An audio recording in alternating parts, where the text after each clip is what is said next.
E aí pessoal, tudo bem com vocês? Aqui é o professor Mário André e nesta aula vamos conversar sobre potências com expoente negativo.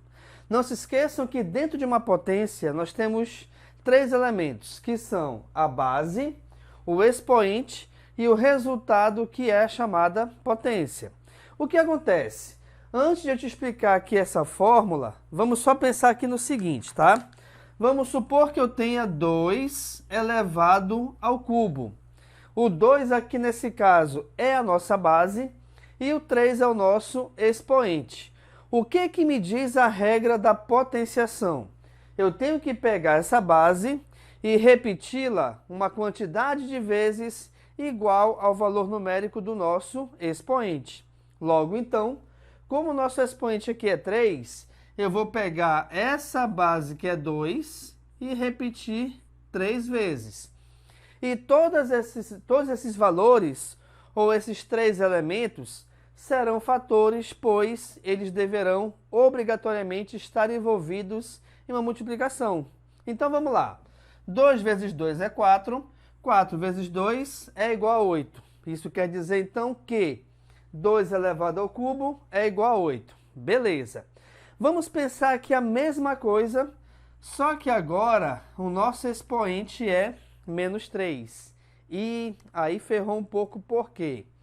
Pela regra, você pode pensar o seguinte: espera aí, professor, se 2 elevado ao cubo é igual a 8, então, logicamente, 2 elevado a menos 3 é menos 8, certo? Não, gente, não está certo. Por quê? Pensa comigo, se eu tenho que pegar uma base e repetir essa base uma quantidade de vezes igual ao valor numérico do expoente, como é que você vai efetuar uma quantidade ou uma quantidade de números ou de elementos negativo? Ou seja, como é que você determina aí, como é que você separa, por exemplo, menos 3 bolas? Como é que você separa, por exemplo, menos 3 CDs, menos 3 jogos de videogame, menos 3 televisões? Não tem como a gente efetuar ou mostrar, demonstrar, na verdade, uma quantidade de elementos sendo essa quantidade negativa. Para isso, então, que existe essa regrinha. O que me diz essa regra? Me diz que quando você tiver uma base qualquer elevada a um expoente negativo, você tem que fazer duas coisas. A primeira delas é inverter a base. O que é inverter? Muito cuidado para não confundir inverter com o simétrico. Por quê? Porque simétrico ou oposto, aí tanto faz, é você trocar os sinais de um número. Ou seja, se um valor é positivo, ele passará a ser negativo ou vice-versa. Quando a gente fala em inverso, quer dizer você trocar a posição do número. O que está em cima vai para baixo, o que está embaixo vai para cima. E além disso, o teu expoente, que antes era negativo, passará a ser positivo. Então vejamos. Aqui nesse caso, se a minha base é 2, invertendo vai ficar 1 sobre 2. E, automaticamente, o nosso expoente, que era menos 3, será igual agora a 3.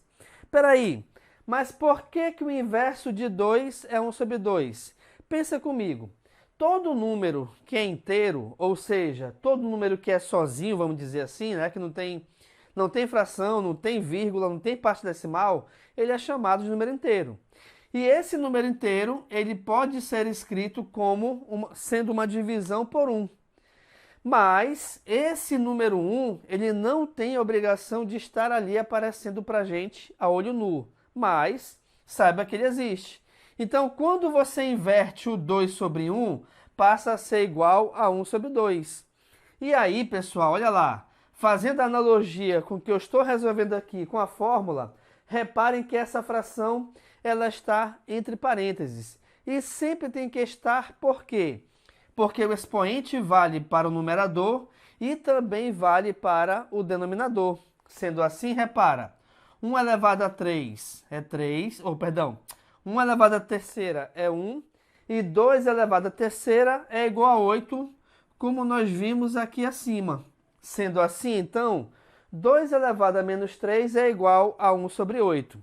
Agora eu vou te mostrar aqui dois exemplos aqui também que sempre caem e às vezes podem se confundir. Por exemplo, vamos supor que eu tivesse 2/3 elevado a menos 2. Opa, repara aqui, embora nós tenhamos a nossa base sendo uma fração, e é uma fração, o nosso expoente é negativo. O que me diz a regra? Primeiro passo, você inverte a base. Mas, professor, aqui está 1 sobre a base. Aqui não aparece o número 1. Melhor ainda. Por quê? Já que não aparece o número 1, basta você trocar a posição. Isso quer dizer, então, o seguinte, ó.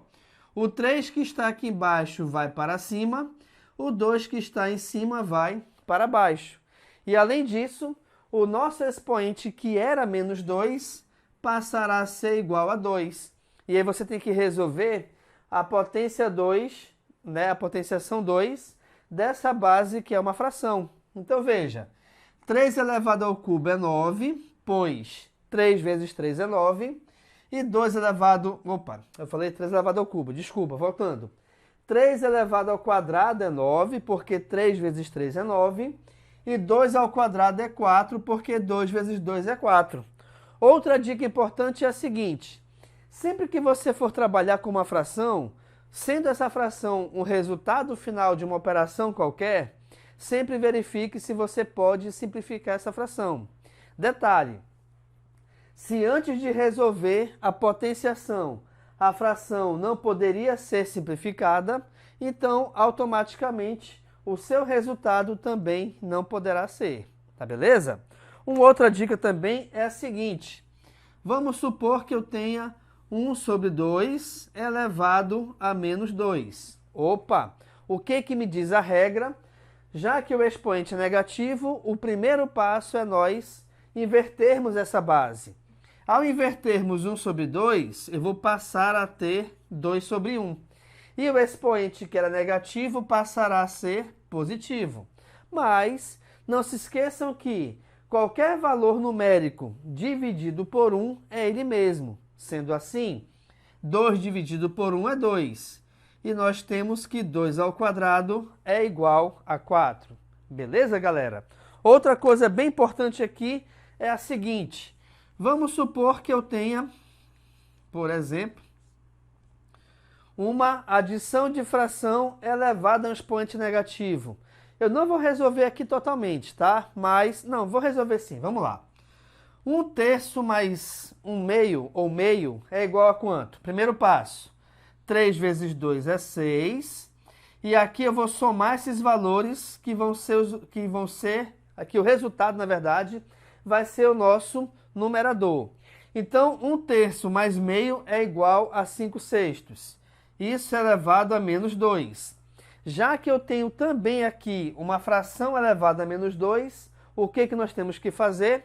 Primeiro passo, inverter a nossa base e em seguida deixar o nosso expoente positivo.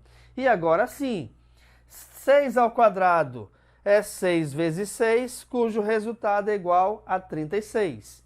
5 ao quadrado é 5 vezes 5, cujo resultado é igual a 25. O que eu quero te mostrar, na verdade, com toda essa operação? É que o expoente sendo negativo e esse expoente pertencendo a um parênteses, onde aqui tem uma soma ou uma subtração, ele não pode ser distribuído. Então, o que a gente tem que fazer primeiro? Resolver a operação de adição ou subtração que aparece aqui nos parênteses. Quando você chegar ao resultado, sendo esse resultado apenas um valor numérico, seja fração ou não, aí tanto faz, aí você usa a regra que nós vimos aqui. Já que o expoente é negativo, inverte a base, deixa ele positivo e aí resolve a potência.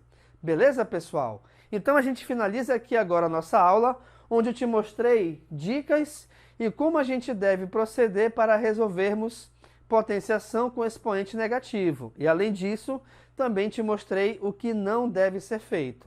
Beleza, pessoal?